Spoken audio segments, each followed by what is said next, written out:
Hello students, welcome to the platform of RB classes. In the last lecture, we discussed about the life processing in living organism part 2. Okay, so in the last lecture, we already discussed the importance of the science part 2 because it is depend on the overall biology. Okay, so it is very important and this chapter is also very important. So in last lecture we also discussed the introductory part regarding the life processing and living organism.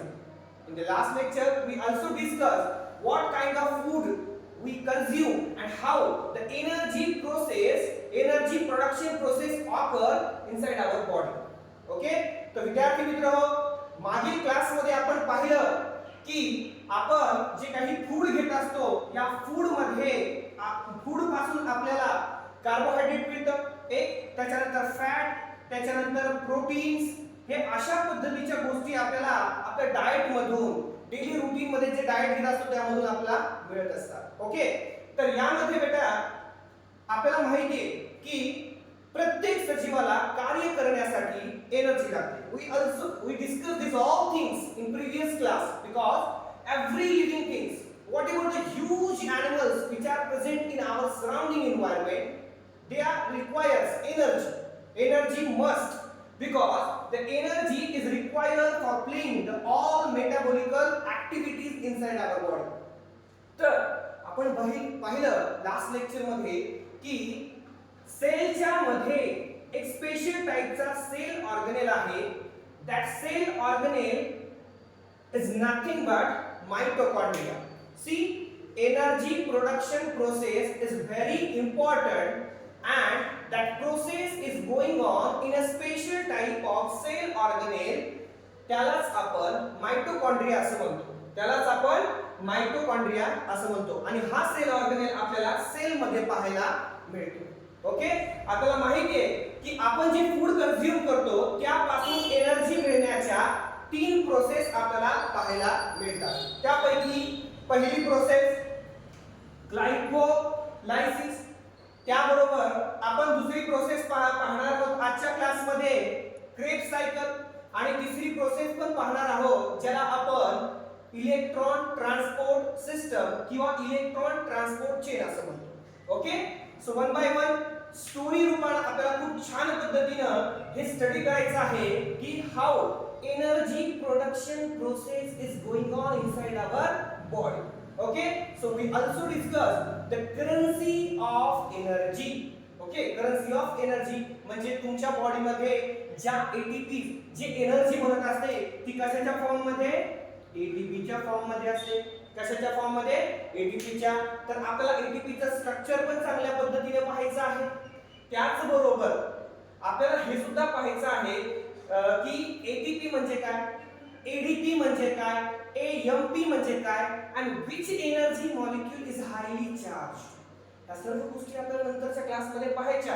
परंतु विद्यार्थी मित्र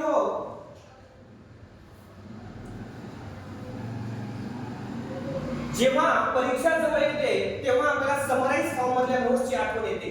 exactly मी तुमच्यासाठी घेऊन आलेलो आहे असा एक सोपा, सहज आणि सुंदर पद्धतीने काढलेला चार्ट. या चार्ट वरून तुम्हाला एक्झॅक्टली लक्षात येईल की how energy production process is going on inside our body. See, आपण समजा म्हणलो की हा एक पर्सन आहे.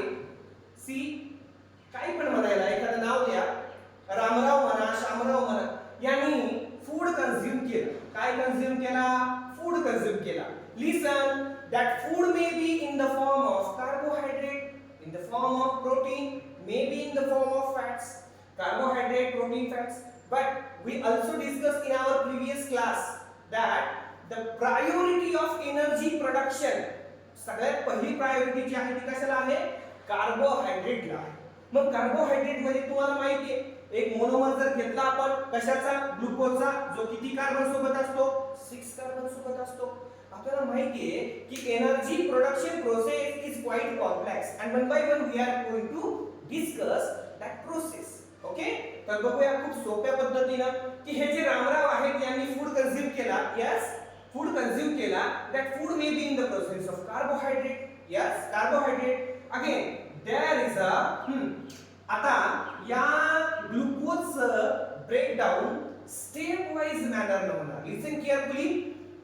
the respiration process is of two type.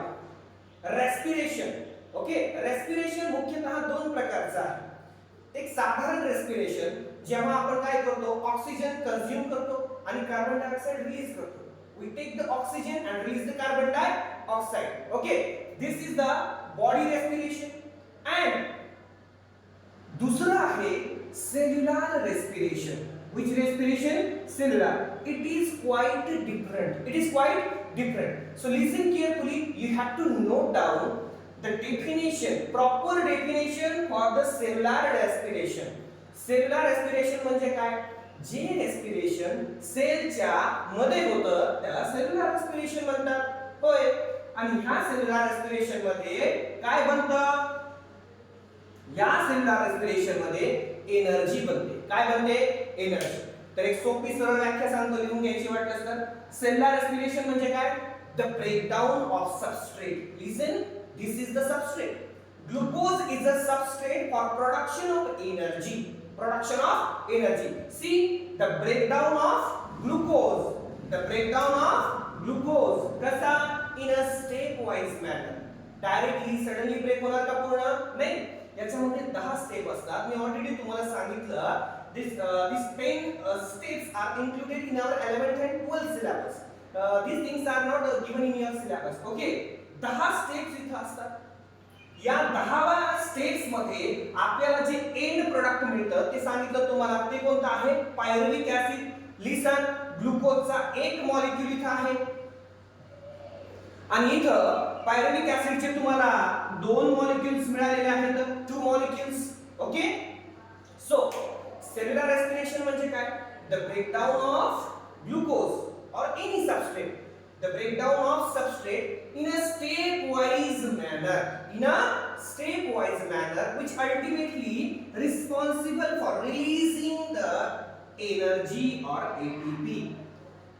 जेव्हा या सबस्ट्रेटचं ब्रेकडाउन होत असतं स्टेप वाइज मॅनरनं, तेव्हा याच्यामधून बाहेर एनर्जी पडत असते. या सर्व प्रोसेसला आपण सेल्युलर रेस्पिरेशन असं म्हणतो. याला आपण म्हणतो सेल्युलर रेस्पिरेशन. तर डेफिनेशन काय होणार? The breakdown of glucose or the breakdown of substrate in a stepwise manner which ultimately release of energy or ATP. It is called cellular respiration. It is called cellular respiration. Okay? The cellular respiration ची definition clear सर्वांना? ठीक आहे. So glucose चं conversion बेटा last step मध्ये कशात पहिले? त्याचं कन्वर्जन होत आहे पायरुव्हिक ऍसिड मध्ये. आणि त्याच्यानंतर जर आपण पाहिलं तर या पूर्ण प्रोसेस मध्ये आपल्याला 2 मॉलिक्यूल मिळतात NaDH2 चे. ओके. 4 मॉलिक्यूल मिळतात आपल्याला ATP चे. बर. आणि वॉटर मॉलिक्यूलचं पण हायड्रेशन डिहायड्रेशन इथे पाहायला मिळतं. बर. ठीक आहे. आता मी कालच्याच क्लास मध्ये सांगितलं की 1 NaDH2 is equal to 3 ATPs. Letter आपल्याला चांगल्या पद्धतीने पुढे याला पण डिस्कशन करायचं आहे. ओके. 4 ATP. आता पैसा बनवायला पण पैसा लागतो. जसं ATP बनवायला पण एनर्जी बनवायला पण एनर्जी लागते. या प्रोसेस मध्ये 2 ATPs खर्च होतात, एक्सपेन्स होतात. ओके. मी जास्त डिटेल मध्ये नाही येणार कारण तुमच्या सिलेबसला दिलेलं नाहीये. तर पाहू शकतो आपण ग्लुकोजचं कन्वर्जन पायरुव्हिक ऍसिड मध्ये. The process in which the conversion of glucose into pyruvic acid, it is called as glycolysis. Definition clear. Okay, definition कशी आहे? Clear आहे. Okay. Now the question arises in front of us that pyruvic acid never enter into the mitochondria. Never enter into the mitochondria. First of all, it is get converted into acetyl coenzyme A. Many times the question will ask in examination that is the connected link between glycolysis and Krebs cycle. असा कोणता bridge आहे, असा कोणता substrate आहे, component आहे जो या दोघांना जोडण्याचं काम करतो. लिसन carefully. as we know that सेलच्या मध्ये सपोज न्यूक्लियस आहे, हा साइटोप्लाझम आहे, and see this is the mitochondria. As we all of you know that glycolysis म्हणजे प्रिव्हियस लेक्चर मध्ये मी तुम्हाला सांगितलेलं आहे की ग्लायकोलायसिस जी आहे ती ऑक्सिजनच्या प्रेझेन्स मध्ये पण होते आणि ऑक्सिजनच्या अब्सेन्स मध्ये पण होते. लास्ट लेक्चर मध्ये आपण ग्लायकोलायसिस छान पद्धतीने शिकलेलो आहोत. आजच्या क्लास मध्ये आपल्याला क्रेब्स सायकल शिकायची आहे. तर याला तुमच्या सिलेबस मध्ये ट्राय कार्बोक्सिलिक ऍसिड सायकल असं म्हणलेलं आहे. ट्राय कार्बोक्सिलिक ऍसिड किंवा त्याला TCA सायकल सुद्धा म्हणतात. TCA.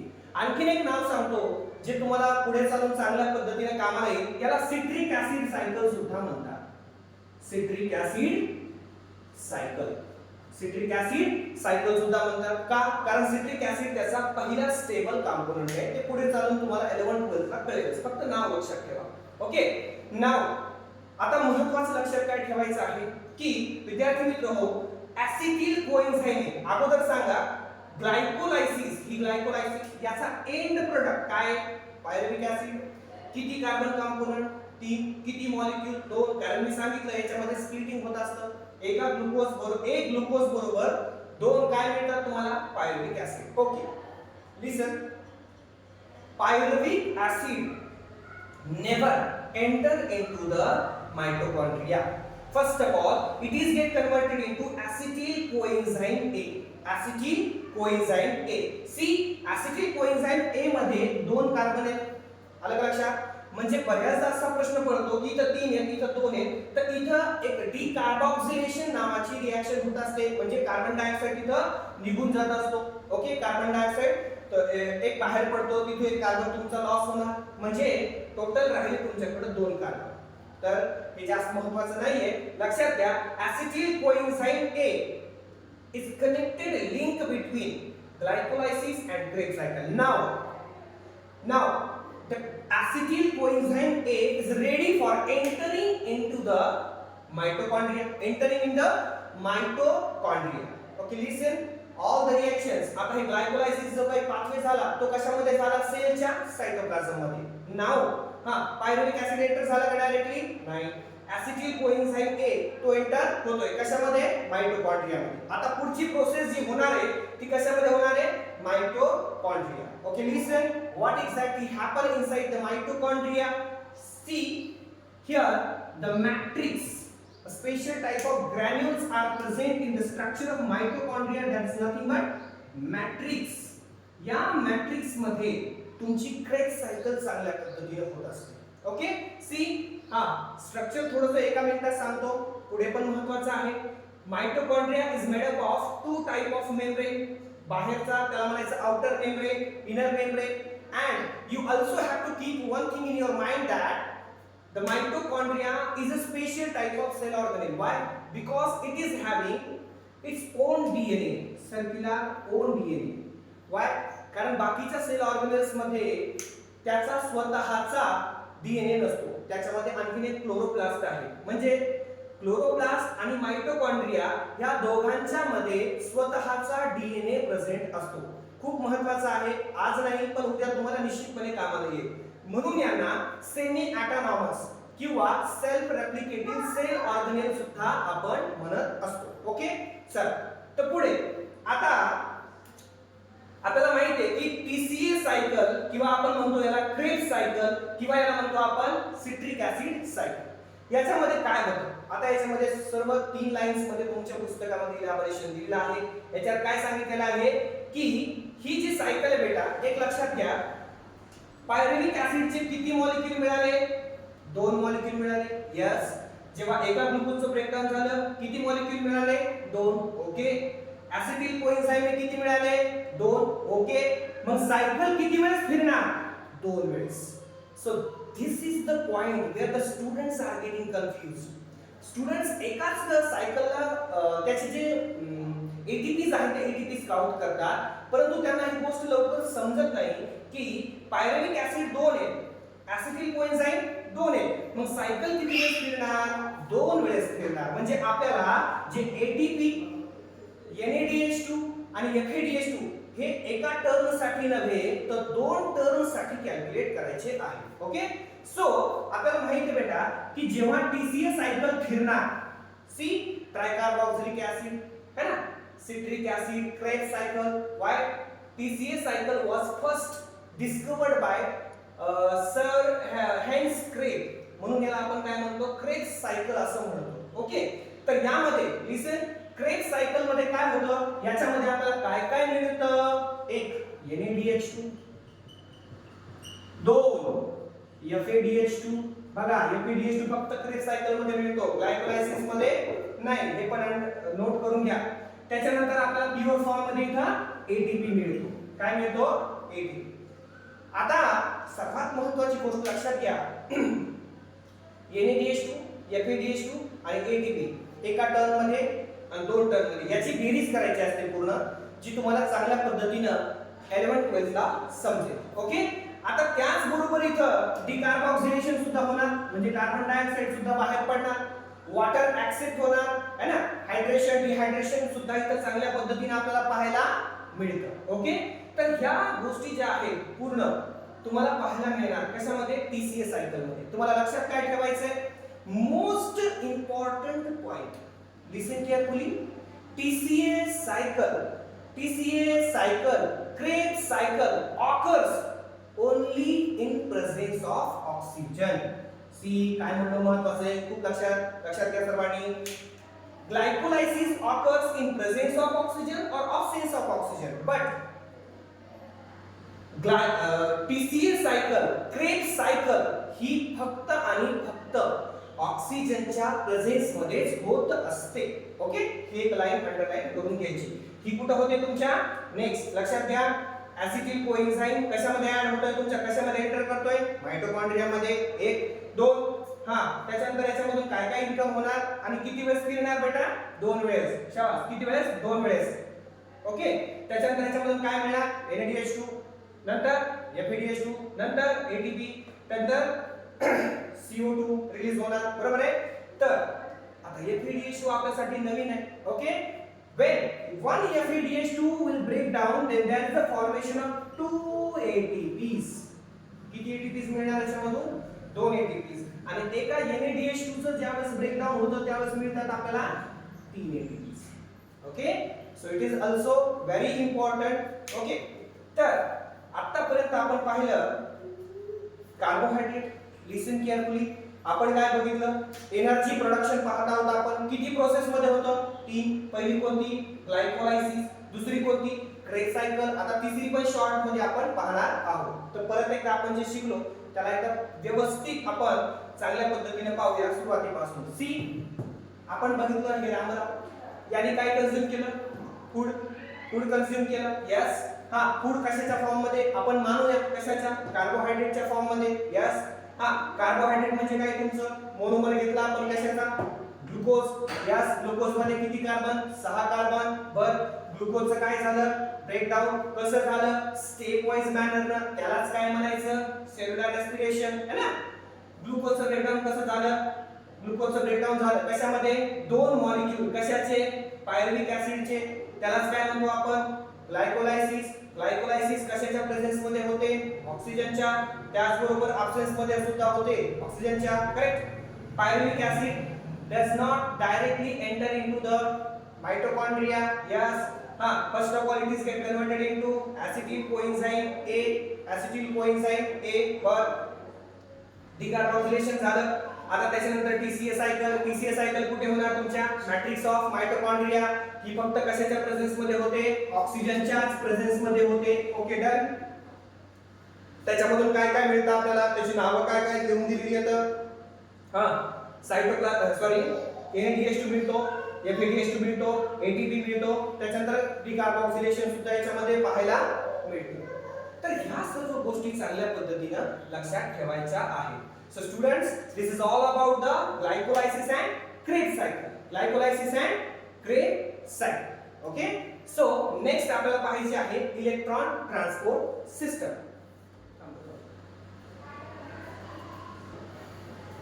एनर्जी प्रोडक्शन मध्ये आपली तिसरी प्रोसेस आहे. आपण ग्लायकोलायसिस पाहिला, क्रेग सायकल ज्याला आपण तुमच्या सिलेबस मध्ये TCA सायकल म्हणलेले, ते पण नाव लक्षात ठेवा. आता याच्यामधून रिकव्हरी काय झाली, लिसन केअरफुली. सगळं ब्रेकडाऊन जी सुरुवात जी काही तिथून झालेली आहे, ग्लुकोजचं ब्रेकडाऊन होऊन बनलेले ते सबस्ट्रेट. पहिल्यांदा ग्लायकोलायसिस स्टडी केला, नंतर आपण TCA cycle, Krebs cycle study केला. आता याच्यामधून काही मॉलिक्युल्स मिळालेले आहेत. See that molecules are not energy molecule but they are very close to energy. Listen, जसं आपण विदेशामध्ये जर गेलो तर पैसे डॉलर मध्ये कमवतो, पण आपल्या भारत देशामध्ये आल्याच्या नंतर त्याचं कन्वर्जन आपण रुपीज मध्ये करतो, अगदी त्याच फॉर्मॅट मध्ये. आता आपल्याला NaDH2 मिळालेला आहे. ओके, आपल्याला FeDH2 मिळालेला आहे. Okay, NaDH2 FeDH2. आता याचं कन्वर्जन करायचं आहे आपल्याला ATP मध्ये. कशामध्ये करायचं आहे? ATP मध्ये. मग आता डॉलरचं कन्वर्जन आपल्याला रुपीज मध्ये करायचं, मग कसं करणार? त्याच्यासाठी पण एक सिस्टम आहे एनर्जी मध्ये, आपण एनर्जी प्रोडक्शन मध्ये, ते म्हणजे तुमचं electron transport system. Listen, it is very interesting. Listen carefully. The electron transport system is a special type of assembly. ही एक अशा पद्धतीची गोष्ट आहे की यामध्ये जेव्हा आपण FeDH2 किंवा NaDH2 एंटर करतो तेव्हा त्याच्यापासून मिळते आपल्याला ATP. काय मिळते आपल्याला? ATP. जसं आपण काय म्हणलो, 1 FeDH2 is equal to 2 ATP. आणि याचे लॉंग फॉर्म्स पण लक्षात ठेवायचे. फ्लॅविन, फ्लॅविन एडेनाइन डायन्यूक्लियोटाइड्स, निकोटिनामाइड एडेनाइन डायन्यूक्लियोटाइड्स. याचे लॉंग फॉर्म्स पण लक्षात घेणे चांगल्या पद्धतीने गरजेचं आहे. Listen, so the electron transport system it occurs only in presence of oxygen. आपण पॉइंट खूप महत्त्वाचा आहे. नेक्स्ट, हा कुठं होणार?